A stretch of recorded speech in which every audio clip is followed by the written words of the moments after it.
there is an old saying, the difference between night and day, and Operation Rio Grande is attempting to eliminate that very difference. As we are here under the cover of darkness, we have huge, giant halogen lights that are illuminating this entire 1 mile stretch of the Rio Grande River here in Brownsville. All up and down this river, you see these lights that are shining off into the Rio Grande, this 1 mile stretch in what is called Sector 1 here in Brownsville. It illuminates down into the river, on over into the Mexican side.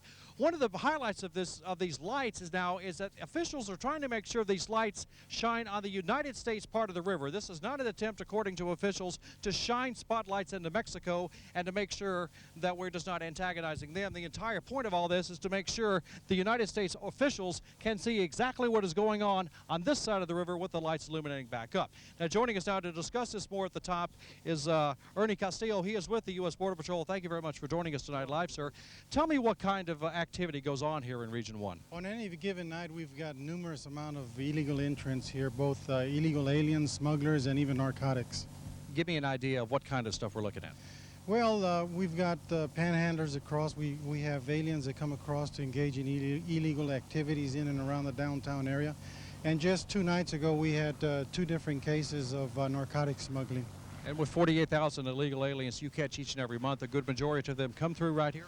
Oh, yes. And I tell you what, these lights here have really given us the upper hand. On any given night, it's pitch dark out here. And now, as you can see, we can see them actually coming across. Okay, thank you very much, sir. This is what officers do under the cover of light. Now, we're going to follow you down here, and we'll go ahead and tell our cameraman to turn off his light, and I'll explain why in just a minute. They're working under the guise of darkness in this van right here, because what they're using here is night scope. If we can go ahead and turn off this light, you'll see exactly what the Border Patrol agents are doing inside. You're looking at a live picture now of what is the Welcome to Mexico sign. Now, what the agent is going to do now is cruise around through his infrared nighttime, not infrared, but rather nighttime goggles. He is looking for any and all activity that is in here. You told me earlier, sir, that there was a group gathered over there, but all these lights have scared everybody off? Yes, sir, that's correct. What has it been like out here tonight? There have been some groups come to the south side. They get frustrated and they leave, basically. This is a big-time help for you, this nighttime vision? Oh, yes, sir. A real asset in doing our job. Okay, thank you very much for your time, sir. We'll certainly let you get back to work. I know you're very busy. Not everybody out here has been happy with this. There was a group that gathered. You're about to see something that is usually never caught on tape, but it just so happens a News 4 crew was out with U.S. Border Patrol agents this evening when they came face to face with border bandits. News 4's Dave Johnson was with the Border Patrol when the call came in. He joins us now with this exclusive story. Urban photographer Rodney Garza and I came out here just to do basically a follow-up report. We thought things would be pretty calm out here after all. Last night with these huge halogen lights shining on the Rio Grande River here, to be honest with you, not a whole lot happened here. Photographer Garza was actually up in the crane with the infrared system when all of a sudden a whole lot of activity came out. Agent Gabe Bustamante of the U.S. Border Patrol grabbed me, pulled me in the car, said, "Let's go. I've got a story for you. You are about to see it." This kind of stuff happen often? It happens more often than we'd like. And as you can see, the way the terrain is here, you can be right there and you can't see anybody. But the only reason they heard the female crying out. The third one, yeah, we've got him over here. It is an operation set up to catch people like these. Suspected river bandits, accused of raping and holding a gun at this woman. This is a 38. Pretty fancy for a bandit. It's nickel-plated. See. This is her second time to try and cross today. Is this one of the border bandits that you see in this area all the time? You get kind of a workout doing this. At least I go on running with you. You can stay in shape. You got to be in shape to be out here. The operation has got the attention of these would-be crossers too. This is ground zero of Operation Rio Grande, the Rio Grande River itself.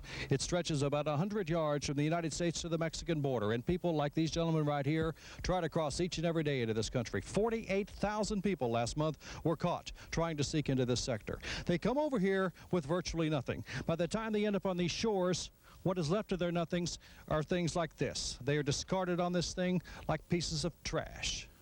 With lights surrounding the perimeter of Zone 1, the cover of darkness has effectively been taken away. And where the lights don't shine, infrared thermo imaging systems takes over. This is a lower scope. The lower scope is able to penetrate through the night and pick up body heat. Anything that has warmth in it with blood, they'll pick it up. Rabbits, persons, especially of course we're interested in persons, but you can detect any type of living creature at night. Irma, quite frankly, we had hoped to bring you a little bit more details about the infrared imaging system, but unfortunately for us, criminals don't exactly take news deadlines into consideration, so we can and will tell you more about this system later on in a future report. But what we can tell you now, definitively, that Operation Rio Grande is in full swing. Boy, is it ever. Irma? Dave, it's amazing you guys caught all that on tape. What I want to know is what happened to the bad guys who reportedly raped that woman out there tonight? Well, one of the gentlemen was taken into custody. Two others swam back across the same river that we showed you with the snakes and all. They are looking for them on the other side of the river, but as of now, one person has been taken into custody. So has the woman. By the way, there were two younger juveniles with the young girl that came over here. They too were taken. All of them were taken back to the Gateway Bridge right back over here for deportation back into Mexico. I'm Dave Johnson reporting live from the Brownsville border. Great job tonight, Dave, on yours and Rodney Garza's part, our photographer. Dave Johnson has been following this story and has the latest in the Border Patrol's ongoing battle. Well, good evening, Irma. We are continuing day 3 of our live coverage of Operation Rio Grande here at the river. Things have been quiet up until now. Just a few moments ago, we have noticed members of the Mexican press have gathered on the other side of the river. They, too, have their cameras and equipment. They are shooting us as we are shooting them. The Mexican press is not as favorable of Operation Rio Grande as have our compatriots on the American side. Today's Matamoros newspaper says minor tortured by agents of Border Patrol. It has a picture of a young man down here purported to have been tortured by agents of the U.S. Border Patrol. Of course, upon closer examination of this picture, you can see the young man actually appears to be smiling on there, which may lead some to question the actual credence of all of this. That is what the Mexican press is reporting out of this. The Mexican government, on the other hand, this has shaken them up big time. They have called an emergency meeting for Thursday and Friday in San Antonio of all the Mexican consulates. They are going to be discussing what is quoted as been saying the protection of the rights of Mexicans in the United States, both legally and illegally. Now, this operation has virtually shut down this entire area. It has been nothing more than a morgue here tonight. That has not exactly been the case in the east and the west-hand sides of the river, where last night we showed you bandit activity up and down the river. Illegal immigration captures have been up in McAllen, 655 on Monday, another 526 on Tuesday. Nonetheless, the operation is considered to be a success. We're joined now live by Agent Gabe Bustamante of the U.S. Border Patrol, who led us on a track beat last night. Agent, we appreciate you joining us again. Tell me, this has been successful in day number 3? Yes, it has. The center area has been completely shut down, other for a few OTMs that we have apprehended that want to be caught, thinking that they are going to be given their freedom once they get caught. And that's basically what we've been apprehending in the middle area. You expected the influx to go out into the eastern and western regions. Are you prepared to deal with that when the time comes? We are dealing with the situation, and we have agents assigned to the flanks. They are apprehending numbers out there along our flanks, and we continue to maintain that kind of presence on the flanks also. Okay, Agent Gabe Bustamante, thanks. Now, the lights out here are bright again. The halogen light's just about as bright as this fuchsia-colored shirt, Irma, which is exactly what the Border Patrol wants. They want to take the cover of darkness away from the drug smugglers and the illegal aliens. Back to you. Dave, I understand there's a new leader at the helm, and he has ties to the valley. That is correct. His name is Gus De La Vina. He is from Edinburgh, Texas. All the Border Patrol agents that we talk to out here know him very well. He began his career here back in the 1970s as an agent in the McAllen sector. He will be headquartered out of Southern California in an effort by Washington to get him a bit closer to the troops in the field. I'm Dave Johnson reporting live from the Brownsville border. News 4's Dave Johnson has been covering this from day one and joins us now with the other side of the story. That's right, Irma. This is day 4 of our continuing live coverage of Operation Rio Grande under the bright halogen lights that the U.S. Border Patrol has very graciously put out here. You're looking now at a live picture of a cat and mouse game that's been going on for the past 10 to 15 minutes or so. These group across here have been playing a little game with the Border Patrol over here. As a matter of fact, 2 of their compatriots tried to make a swim for it over here. They were very quickly caught and swam back. They continue to watch us as we present you this live report. Now, the Border Patrol has made their intentions on this operation crystal clear from day one. What has not been made so clear is how our neighbors over there feel about this, our neighbors in Mexico.